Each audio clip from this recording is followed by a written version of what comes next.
Customers want to be in control. They want trust, they want respect. And we need technology that reflects personal values, and building partnerships with customers is the key to that future that we want to build.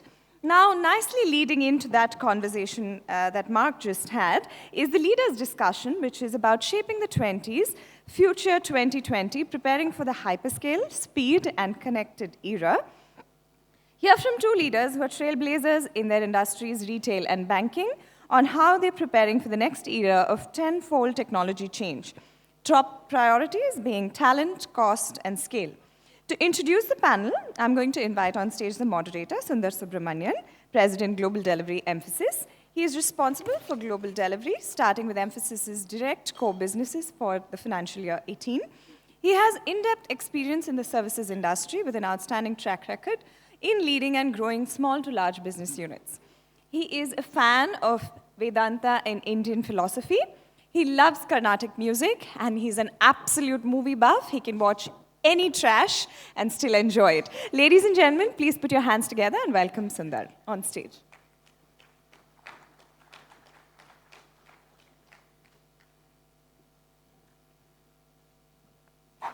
Thank you. That was a nice intro.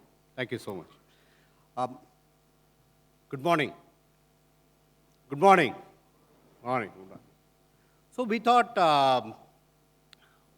in terms of our discussion, this is about the hyperscale and speed. We thought we can start with some numbers. Some numbers, and the numbers in billions, trillions, and some millions. I thought we'll start with that, and then before I introduce my panelist. So let's go with the first slide. I have some slides. The world's population, I think it's good to get a perspective. The world's population today, I think we can go to slide number 1.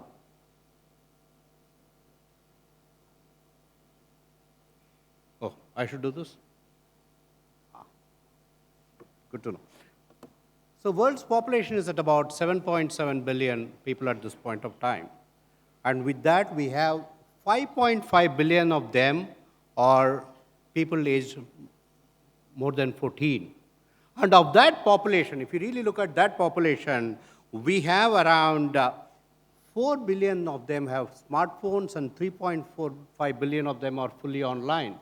So if you really look at it, it is really, really a connected world, because the big chunk of the population is connected through the smartphones and being online. This is with respect to these numbers.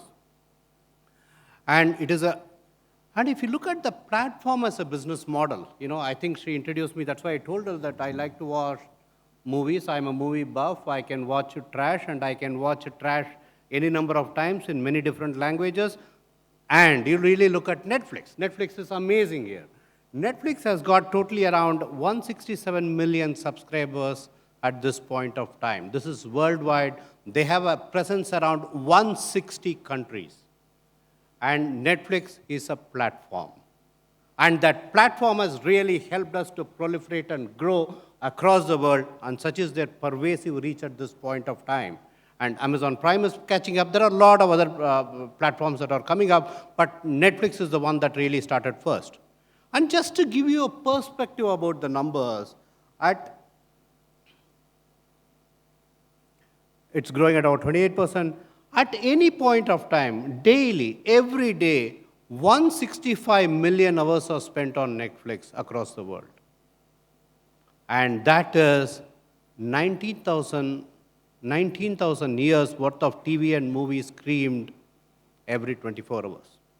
And I do contribute quite a bit to that. So that is the scale that you are really looking at when it comes to the connected world. When you look at the number of people, that is the scale that you are the connected world. And this is not just with Netflix. There are so many platform-based business models.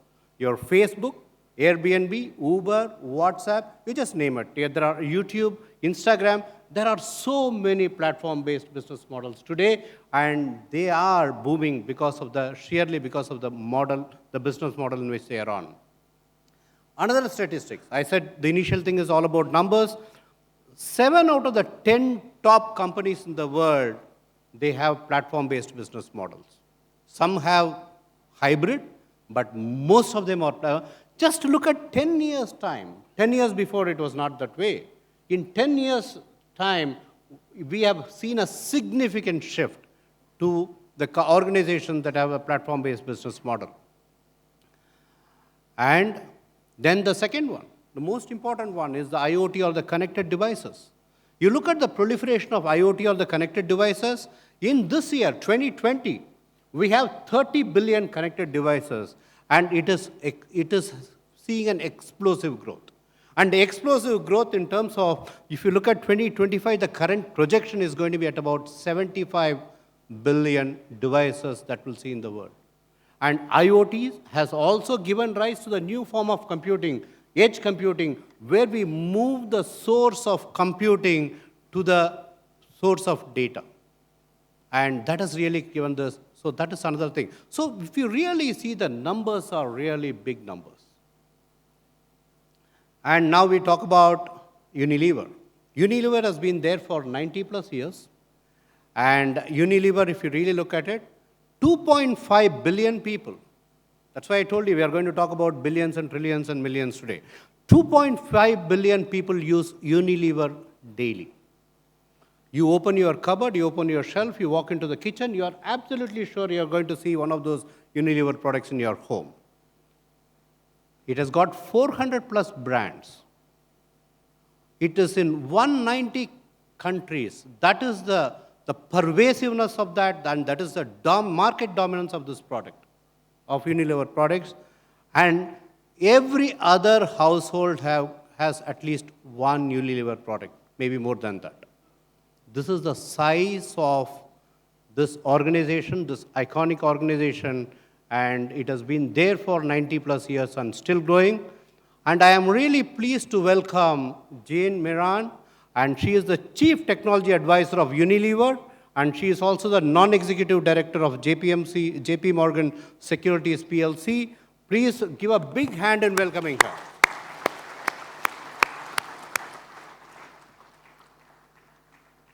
She set the course for the digital transformation and the platformization of Unilever. And we will hear more from her today. And it's all, again, we are all dealing with the billions here at this point. Then we have seen the story of this 90-year-old company. Now let us get a little bit local. We get into the UPI from NPCI, the UPI, Unified Payment Interface from NPCI, this National Payment Corporation Limited. UPI is a 40-month-old startup. Okay? And its volume from 2017 to 2019, it has grown a significant, it is growing at about 400% CAGR. And it is maybe the very first and maybe the most fastest growing, the mobile first digital platform in the world. And if you really look at the amount of money that it's moving, it has moved close to around 18.4 trillion rupees in the year 2019. This is a startup, people, of 40 months old.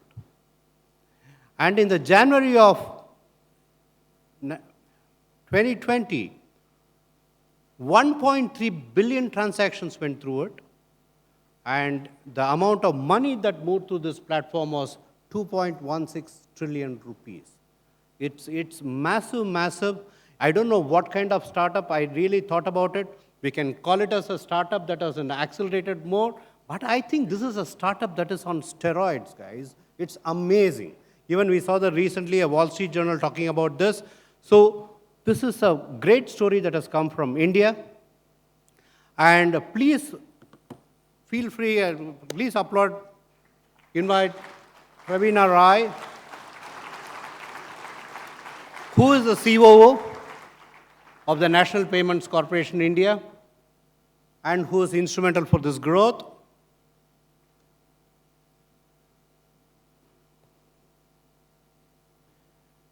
And between these two leaders who we have here, they make lives better for 1/3 of humanity, which includes all of us here. Please give a big hand. We said we are going to talk about hyperscale. These leaders define hyperscale. I'll keep quiet. Let's chat. Let's get perspectives from them. Thank you.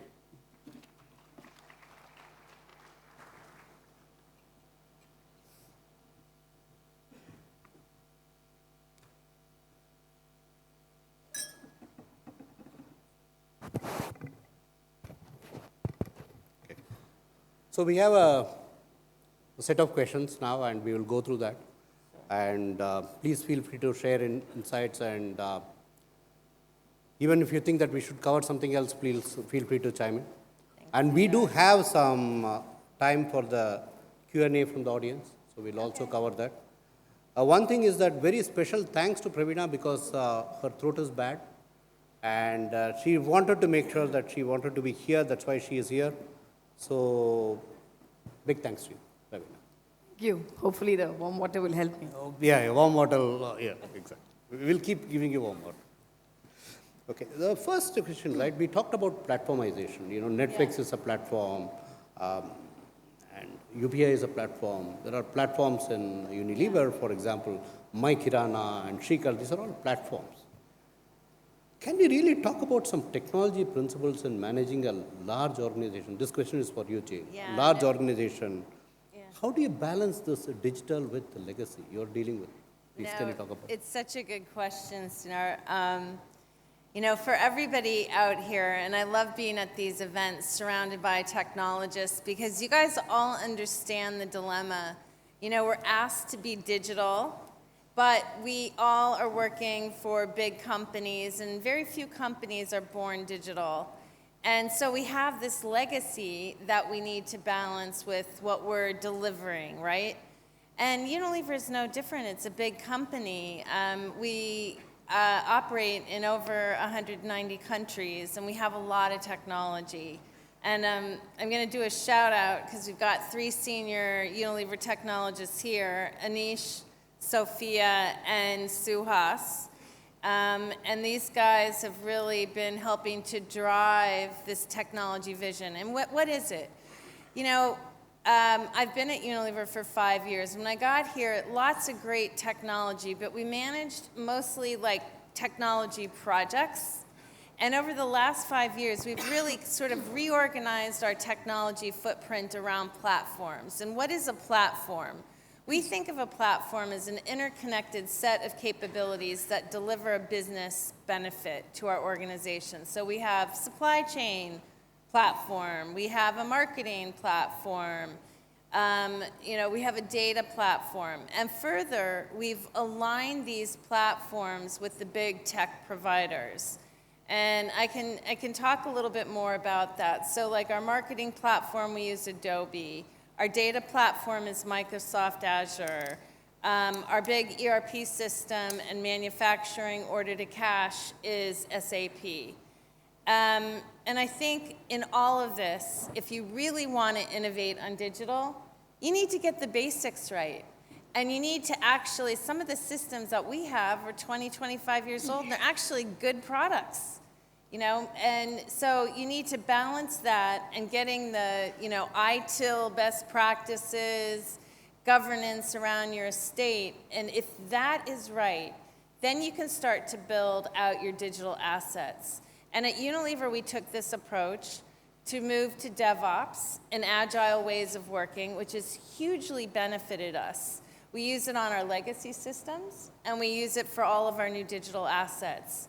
And I think further, as we looked at where we wanted to be in digital, we started to make some principles. We're going to be mobile first when we develop anything new.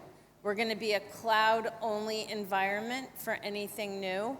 So we're moving in this direction where we're mobile, we're cloud, and crucially, we're business connected. And I love this about the technology team at Unilever. It's really a business connected team. The guys here work really closely with HUL and our CEO here in India, Sanjeev Mehta, in really driving business benefits. So I think, you know, just that balance, I think, is really important in getting that right for companies. Thank you, Jane. And UPI has been one of the most successful platforms, right? It's open, it's mobile first. Can you really share your insights about UPI and on the platformization? Yeah, so it's great to be here, Sundar and Jane. I feel like this Lilliput company in front of, Jane and Unilever, the big giants here. And it's great to see the traditional organizations really, move the needle on going digital and building platforms. So the way we look at this is, NPCI started out as a clearinghouse. That's a pretty traditional business. And if you look at, some of the things, Jane, that you spoke about on platforms, it's about platforms that could be connecting a lot of your suppliers, distributors, right, internal part of the organization. And that's really what the platform play is. And where perhaps we would be slightly different is it's not in a closed space. So our platforms are open, they are for all market participants, and they are interoperable. So it means that any player who is an authorized entity, meets the law of the land, et cetera, can become a part of the platform. So it truly empowers and places the choice back with the user to say that, this is the bank I want to work with, this is a, front-end app that I really like and enjoy, and, these are the places where I want to get my goods and services. And payments are a part of, every transaction, right? It can be a person-to-person payment, it can be a, you may be purchasing a good or a service. So whatever it is, there is a payment involved. So the platform becomes truly ubiquitous to everything that we do in our economy today. And the way we look at this is rather than commoditize a platform, is to create value adds within the platform so that anyone who's linking into it can then build a lot of innovation and can really build differentiation at the edges, driving the true customer experience.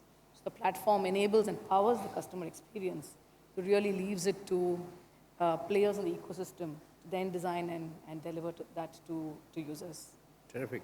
And it's a true democratization of payments in many, many ways. Thank you. This question is to Jane. These businesses are getting very digital. Yeah. So how are you building your digital brands?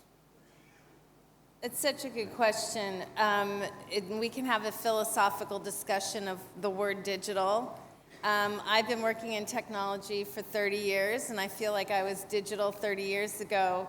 But what does that really mean? And I think Pravina makes a good point. It's really about putting consumers first and having that, that intimacy with your consumer or your employee, whoever you're building for. And so when we think about that sort of personalization and for us, it's in our digital brands, it's really building that one-to-one relationship with our consumers. That's what we're about. And, we've got some really great assets. Again, I mentioned our marketing platform is Adobe, and we have individual brand websites where we deliver that message to our consumers, and we engage with them, whether it's through chat or email or SMS, or they can communicate through social media. We have that intimacy with our consumer, which I think is really what makes it a digital brand. I think that one of the things that we also need to talk about is IoT. And we do have some products. We have Pure IT Water in India. We also have Blue Air, where we collect data, and we use that data from the usage of our consumers to make the products better. So whether it's social media, then, our consumers tell us a lot about what they want. And I think having that connection with your consumer is what makes a brand digital, and being able to quickly respond to it in a very agile way and to deliver that information back to your consumer just makes it a better experience. Thank you.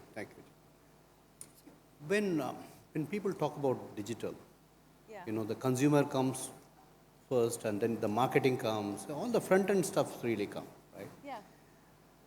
But I also heard about the digital twin, how you are using the digital transformation to help your manufacturing supply chain process. Can you talk to us about it? Yeah, we do like to talk about digital and marketing, and we actually have a lot of digital around our organization, whether it's in our human resources function, our R&D function, and our manufacturing. We have 350 industrial sites around the world, and we've been doing a lot of work. Our digital twin project was started by our chief engineer, Dave Penrith, and working really closely with our technology teams and Microsoft.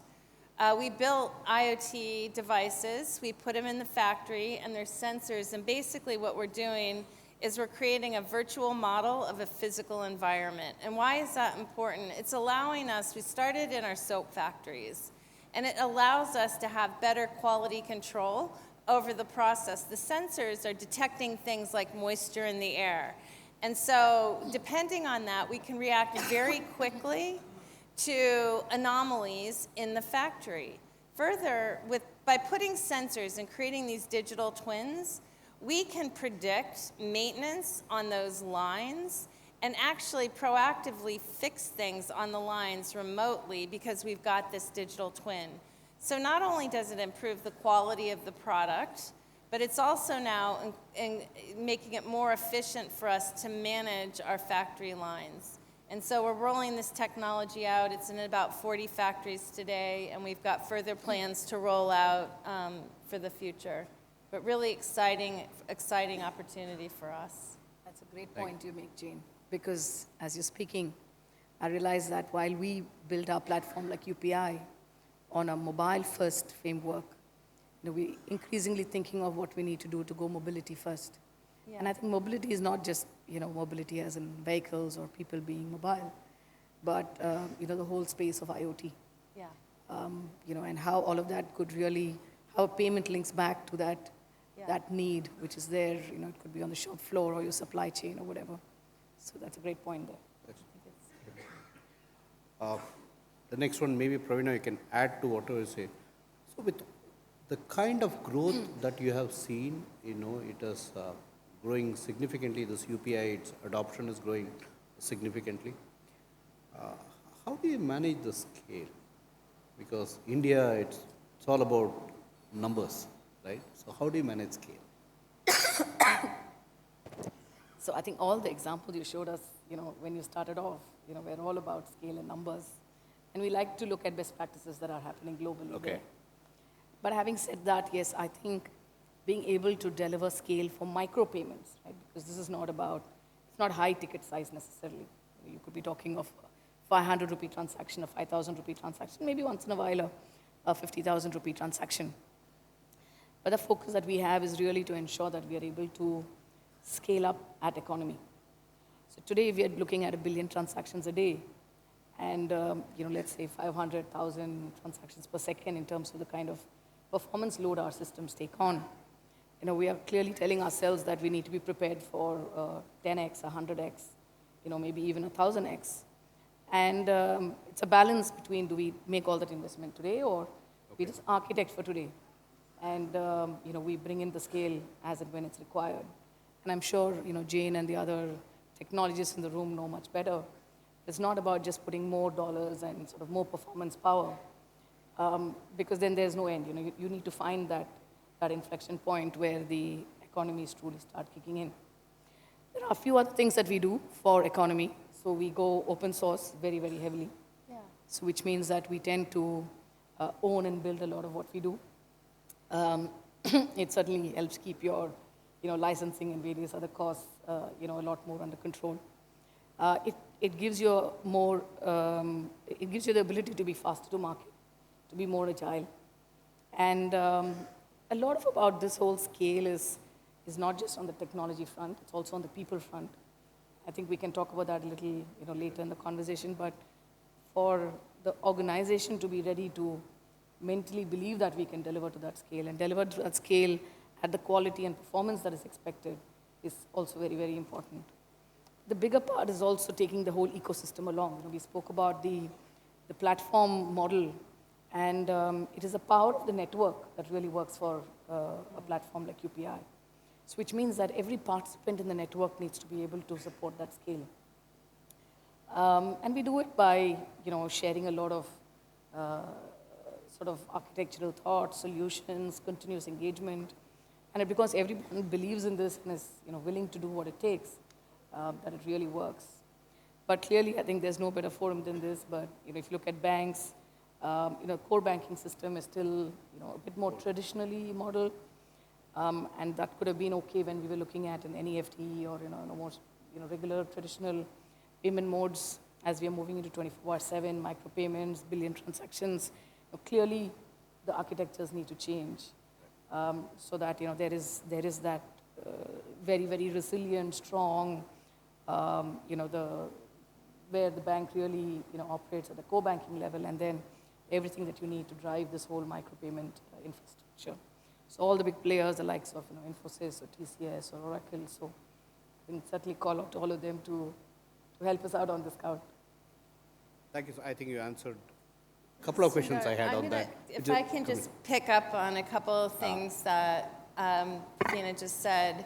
This whole idea of open source, I mean, if you look at what Microsoft has done over the last couple years by opening up their framework, it makes us more agile to work in this environment. And you had up on the screen, Shakar, that's our HUL B2B platform, and Micron, our HUL consumer retailer platform.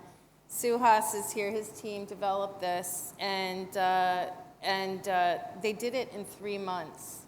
And the way that they were able to do it, besides being superstars, is that it was open source. There was a framework around it. We had a platform strategy. We have this data strategy. And if you work within the confines of that strategy, it's sort of like guide rails.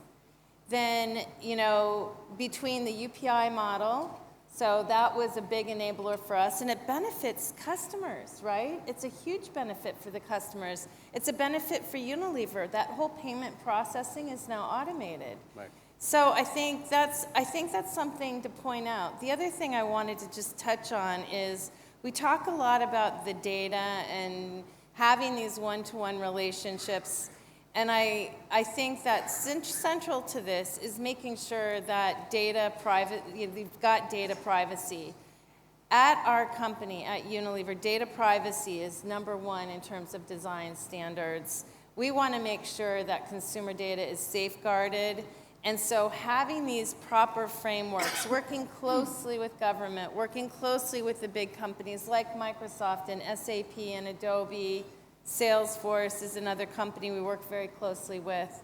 We can ensure that their consumer data stays secure and that they can manage their own data. I think that's really, really important.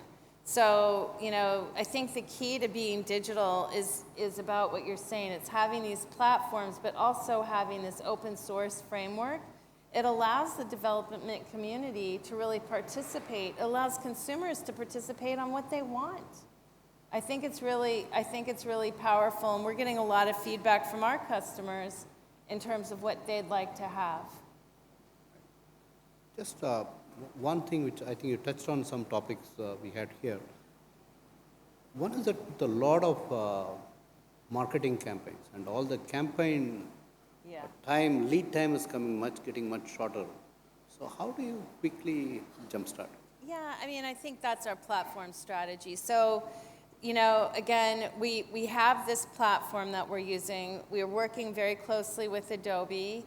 Obviously, we've created this framework so that we can spin up, but other, like our e-commerce sites, we use, I'm mentioning a couple tools here, but Shopify is a good example.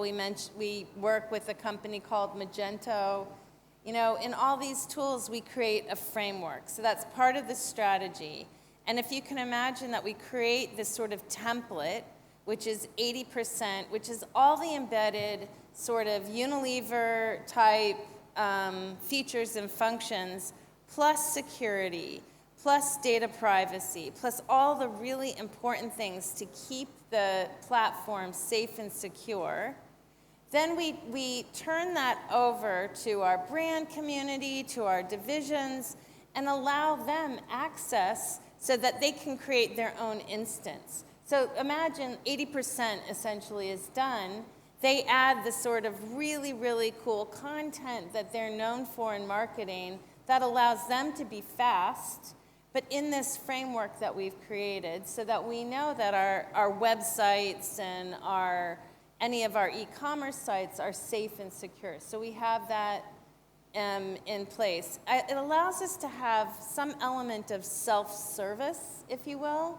Everybody's becoming a technologist. Have you noticed that? Anybody that's in IT and you're like, oh my gosh, there's shadow IT. Actually, I look at that as a good thing. Everybody is becoming a technologist. So you really, your technology teams are actually getting more technical because they have to have this really, really tight, very secure, very well-run core so that then we can allow our business stakeholders around the world to build upon it. Okay.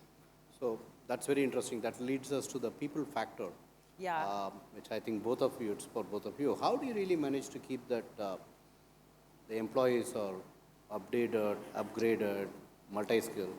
So just share your insights. So you guys may have heard of our Chief People Officer, Head of HR is Leena Nair.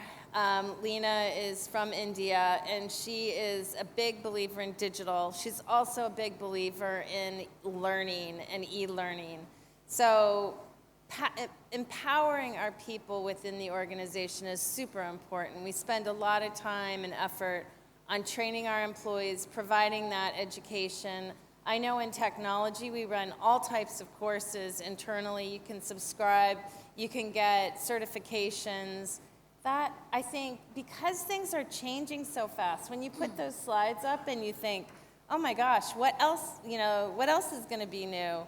It has to be a learning culture within technology, and for our organization, we really strive to be a learning culture. It's really fun to be on stage with another woman, senior woman in tech. I will say we also, at Unilever, diversity and inclusion is really important to us. We've really focused on it. Overall, we're about 50% female, which is, pretty good. Yeah, no, in some areas there's more women than men, which is great. In technology, we're now at 42% women. So I think that's really good, yeah. And I will say, when I started at Unilever 5 years ago, we were 32% women, and I thought that was a good number, but I think the more senior women that you can bring into your organizations, the more senior women you'll bring into your organizations. It's just, a law of nature. People want to work at a company where they see people that look like them, and I think it's really helpful. So if you want a gender diverse environment, you need to focus on it. I will also just add that I love the fact that our teams are very diverse. I think there's more creativity in a diverse team, more productivity, but more creativity, and it's more fun. Terrific, fantastic. Your perspective on skilling. Yeah. So we spoke about the challenges that we are facing today. So on one side, we have the scale that we need to be delivering. We need to be delivering that at superb performance, Six Sigma Plus, whatever have you. And then we have this requirement to be constantly, getting our platforms and products to be better and better, because the users, be it merchants, customers like Jane are going to be very demanding, and they want their requirements to be met very fast. And then we have to think of, what's next, what's tomorrow, what's day after tomorrow looking like, and this is a space with a lot of disruption. So do we wait for disruption, or are we going to, disrupt ourselves on a regular basis? So we said that our organization cannot do all of this together. So about a year back, we started a very important journey. We call it NPCI 2.0. And we said that we will organize ourselves as run, grow, and transform. So run is the day-to-day, the guys who really have to deliver operational excellence.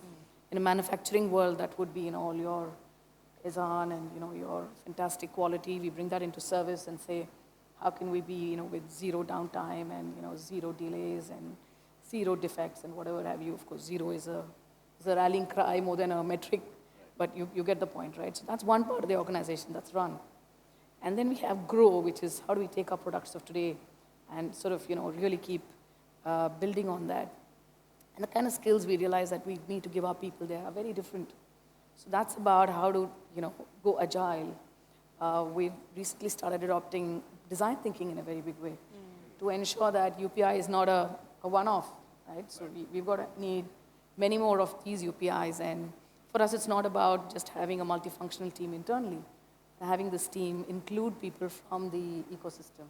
It could be a fintech, it could be a bank, it could be anyone who's really participating in a particular program.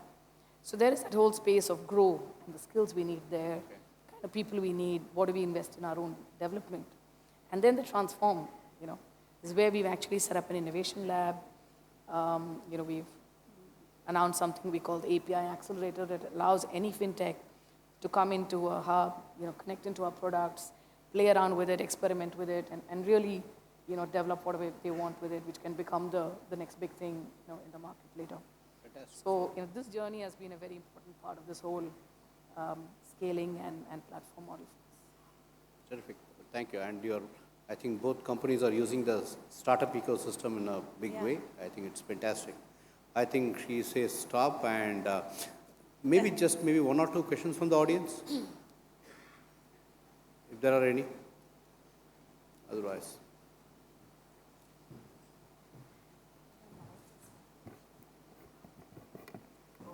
any? There is a question there.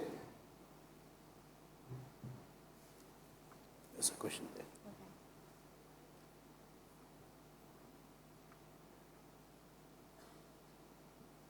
Hi. Is it working? Hi, Jane, I have a question for you. I'm very curious about when you said the mobile first, being close to your consumer, and the intimacy that you mentioned with it. How does that go along with more and more things being automated with digitalization? Doesn't it become a bit of a one-way street, sending an email to the consumer, and when you call customer service, you end up with a robot? Do you get my point? Like, the dichotomy of it. Yeah, I can talk a little bit about that. And maybe I didn't, provide a robust enough answer, but I think that there's a couple of ways that we can provide this intimacy. Listen, we do have traditional channels where people can phone in look at the number on the back of the product, but increasingly, most of the people are engaging with us in a very digital way. So we're seeing that they're engaging through Facebook, they're engaging through Twitter, they're engaging through Google. So we're providing that avenue for us to get that feedback. And at the end of the day, what does that give the consumer? Well, they're able to tell us about our products and what they want. And we can tailor our messages specifically to that consumer. So we can filter out all the stuff that they don't want to hear about, which makes their experience so much better. And that's our goal, is to improve the customer experience so that they get what they want when they want it, right? And I think, this is an evolution. So we have some traditional ways of working, and we have some new digital ways of working. I think over time you're going to see an increased number of, digital avenues, if that makes sense. But we still have that traditional. We do have call centers where people can call in and give us feedback. But we're able now to quickly get at that data and do something with it. And I really haven't talked about the data story at Unilever, which is just really taken off. I talked a little bit about, how we use that data, but now we're being able to quickly manage data at scale. We're the third largest tenant at Microsoft Azure. I don't know if, we've put a lot of data, and we manage that data, we look at that data, and we're using AI and ML tooling to actually predict outcomes. So whether that's predicting, sort of consumer behavior and trends, or predicting, R&D in terms of innovation, those are things that we're working on now. And hopefully this is all done to improve the consumer experience. I think we are running short of time. I think we don't want to delay you further. I think it's lunch after this, right? For food. I think we have had a lot of food for thoughts, and big thanks to the panelists. Thank you. And thank you guys. Thank you. Thank you.